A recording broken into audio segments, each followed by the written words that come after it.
एक examination hall में 273 बच्चों को रखा गया था। और ये स्टैंडर्ड प्रैक्टिस है हर जगह की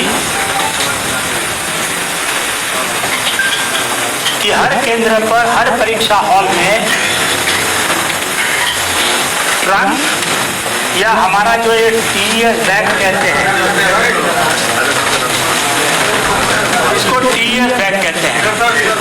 ये बैग जो चारों ओर से सील होता है, उसी में क्वेश्चन पेपर को भेजा जाता है। जहाँ 273 बच्चे थे, वहाँ हमारे ट्रंक में ऐसे 16 पैकेट आते हैं एक ट्रंक में। एक पैकेट में 12 क्वेश्चन पेपर होते हैं, तो टोटल मिला के 192 क्वेश्चन पेपर हुए एक ट्रंक में। अगर कोई सेंटर पर इससे ज़्यादा बच्चे हैं तो वो ट्रंक के साथ 12 के गुणांक में इस तरह के एनवेलप निकाल के ट्रंक के साथ रख दिए जाते हैं और उसको भेजा जाता है परीक्षा केंद्र के अंदर, परीक्षा कक्ष में। जो 273 अभ्यर्थियों के आवासन की व्यवस्था की गई थी एक कक्ष में, वहाँ पर एक ट्रंक के साथ ऐसे 7 टीईएस बैग को भेजा गया था। ये टीईएस बैग आप देख सकते हैं जिस तरह से चारों ओर से सील्ड है, और उसी के बच्चों के सामने खोल के उसका वितरण किया जाता है। इसी वजह से अगर एक टीईएस बैग में किसी तरह का मान लीजिए कटाव है या खुला हुआ है, उसका मतलब ये नहीं होता कि क्वेश्चन पेपर लीक हो गया। ऐसे यहाँ लीक की बात नहीं हो रही। एक मिनट में बताता हूँ। ये इसलिए है क्योंकि इसके अंदर जो क्वेश्चन पेपर होता है वो इस तरह का होता है, आप देखिए। और एक क्वेश्चन पेपर को पहले सिर्फ इस साइड से ही पेपर सील किया जाता था। पिछली बार पेपर लीक होने के बाद हम लोगों ने इसको ऊपर और नीचे 2 एक्स्ट्रा सील लगाए। अभी आप देख लीजिए, इसको अगर हम खोलते हैं तो आप कोई क्वेश्चन, इतना ही खुलेगा ये, कोई क्वेश्चन पेपर आप नहीं पढ़ सकते। तो परीक्षा के क्वेश्चन पेपर को लीक होने का अंतिम प्रूफ ये पेपर सील है। आप वीडियो में देख सकते हैं कि जो लोग हमारा इस तरह का बैग लेके निकले थे, फटा हुआ बैग, उसके अंदर जो क्वेश्चन पेपर थे वो क्वेश्चन पेपर भी सील्ड है। इसलिए किसी क्वेश्चन पेपर का कोई कंटेंट लीक होने का सवाल नहीं है। दूसरी बात आपने कही कि साहब क्वेश्चन पेपर लेट पहुंचा था, तो क्यों लेट पहुंचा था? मैंने आपको स्पष्ट बताया कि इसके लिए पूरे देश में प्रावधान है कि कोई भी सरकारी रिक्रूटमेंट एजेंसी इस तरह से करती है तो जितना विलम्ब होता है वो टाइम एक्स्ट्रा दिया जाता है। और ये कभी कभी होता ही है, अलग अलग कारणों से होता है जो आपके कंट्रोल में नहीं है। बिहार में भी उस दिन जो एग्ज़ाम हुई उसमें 912 में से 911 सेंटर पर क्वेश्चन पेपर लेट नहीं हुए। मात्र एक सेंटर के कुछ कक्ष में क्वेश्चन पेपर कथित रूप से लेट पहुंचे। उसके बाद भी अनाउंस किया गया था कि जितना लेट पहुंचा है उतना अधिक टाइम दिया जाएगा। अगर सामान्य विद्यार्थी होते हैं, जो सीरियस स्टूडेंट है, वो इसको आधार मानते हुए अपनी परीक्षा देते हैं। लेकिन जो मन बना के आए थे कि हमको परीक्षा नहीं देनी है, परीक्षा को बाधित करना है, उपद्रव करना है, ऐसे असामाजिक तत्वों के लिए समय कोई मायने नहीं रखता।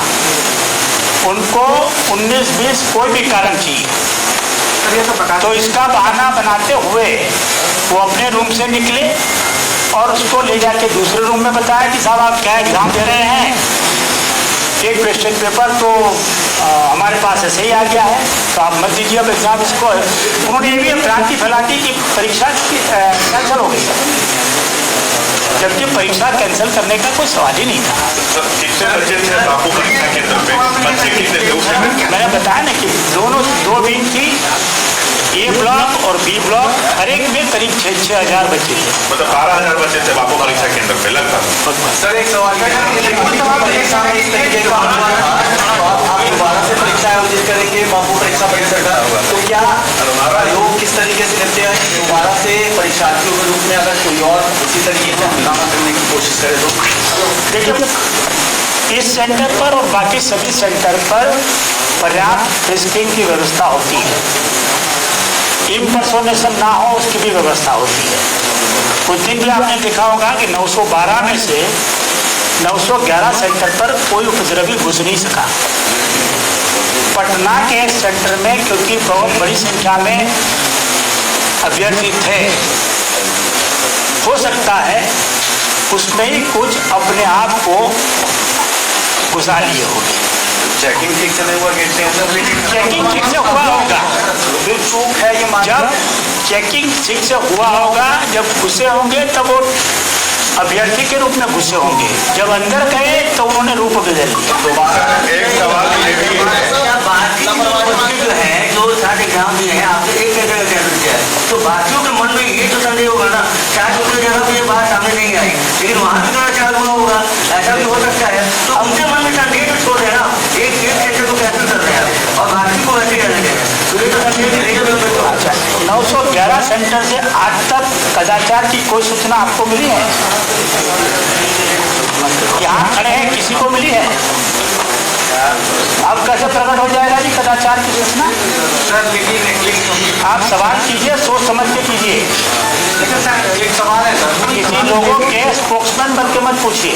सर एक सवाल है कि जैसे उस दिन उपद्रवी कार्य आपके अनुसार से जो बच्चे थे, लेकिन कुछ बच्चे ऐसे आए थे बाहर जो अंदर पहले जा चुके थे, लेकिन उनके एडमिट कार्ड पे कोई भी एग्जामिनर या फिर एडमिनिस्ट्रेशन के और से कोई साइन वगैरह नहीं था, ना ही उनका कहना था कि बायोमेट्रिक जांच भी नहीं हुआ था। तो ये बहुत बड़ा सवाल है कि कैसे कोई अंदर घुस गया बिना बायोमेट्रिक का, बिना फेस डिटेक्शन का, जबकि आपका कॉलम गेट में लिखा हुआ। आप अगर कोई पर्टिकुलर केस दे तो मैं इसको दिखा सकता हूँ। हम लोग सेंटर सुपरिटेंडेंट से और उनको पूछ सकते हैं। अभी कोई जनरलाइज आंसर देना संभव नहीं होगा।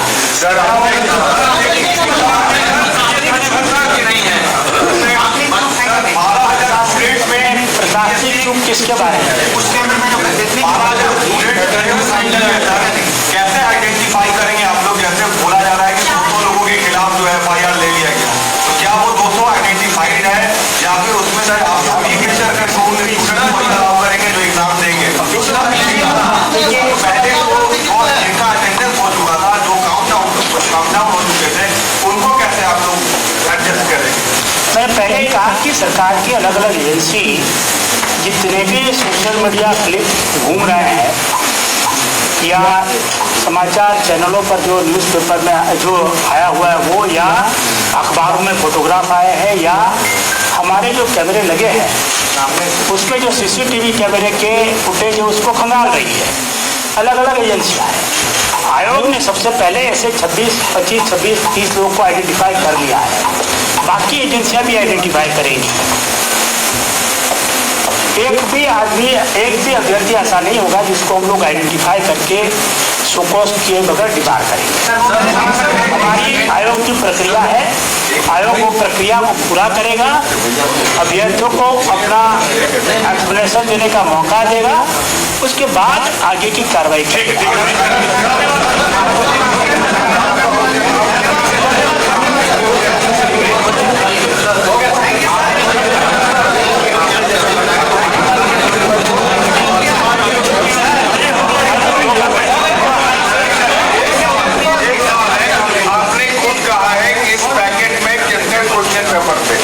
आपने खुद कहा है कि बापू परिसर के एक कमरे में कितने लड़के थे, यानी वहाँ जो भी पैकेट गए उसमें कुछ लड़कों को क्वेश्चन पेपर टाइम में नहीं मिल पाया, कुछ को मिला। लेकिन टाइम पर नहीं मिलना और इसके नंबर और उसका मिलना अलग चीज है। आपने कहा ब्रांच है, इसमें 11 या 12 क्वेश्चन पेपर हैं और जितने आपने एक कमरे में भेजा उसमें 292 लड़के थे। तो यानी सब लड़के के पास at a time question paper नहीं मिला। किसी भी कमरे में आधे लड़के को मिला, आधे को नहीं मिला। ऐसी तो कोई सूचना नहीं। नहीं, आप नहीं कह रहे सर। लोग ने ये कहा है, नहीं हम ये नहीं कह रहे आपको, हम आपको ये कह रहे हैं कि 192 एक बेंच में होते हैं। 273 बच्चों को पहुंचाने के लिए 7 और पैकेट उसको रख के हम लोगों ने हर एक सेंटर में हर एक कक्ष में भिजवाए थे। 16 पैकेट जो ट्रंक में थे और 7 बाहर से, टोटल 23 पैकेट थे। 23 पैकेट को काट के 12 क्वेश्चन पेपर निकाल के 273 बच्चों को बांटने में जो टाइम लगता है वो लगा होगा। अगर वो बक्सा सेंटर सुपरिटेंडेंट के रूम से वो कक्ष तक अगर किसी वजह से लेट पहुंचा है तो जितना लेट पहुंचता है उतना हम टाइम ये मैं कह रहा हूँ। इसको लेकर के ये सवाल है कि अब जब आप परीक्षा टेस्ट ले रहे हैं, एक बात समझ लीजिए, जो वीडियो सामने आया है जहाँ पर 1:06 तक शांतिपूर्ण एग्जाम हो रही थी, वो एग्जाम एकदम समय पर हो। इसका मतलब है कि उनको क्वेश्चन पेपर समय पर मिला था। सर देरी की बात तो समझ में आ रही कुछ है। ब्लॉक में कई छात्रों को मिला ही नहीं। कुछ कमरों में मैं बता रहा हूँ, कुछ कमरों में हो सकता है कि वो लेट पहुंचा होगा।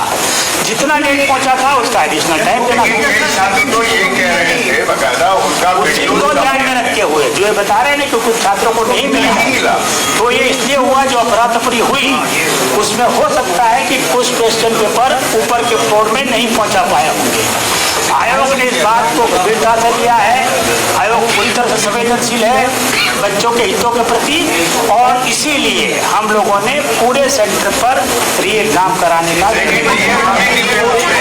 वहाँ पर जो कमियां हैं बापू परिसर में, जिसकी वजह से हंगामे की संभावना भी जताई गई है, जो डीएम साहब की रिपोर्ट में देखिए, बापू परिसर का जो परीक्षा केंद्र है वो नया परीक्षा केंद्र है। एक साथ 20,000 लोग की वहाँ पर 25,000 लोग की एग्जाम कराने की व्यवस्था है।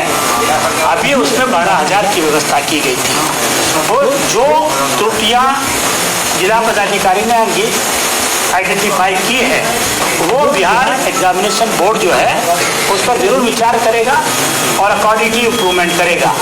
आयोग ये ध्यान में रखेगा कि उनके आने वाली एग्जाम में आगे वाली एग्जाम में इस तरह की कोई त्रुटि उस सेंटर पर ना हो।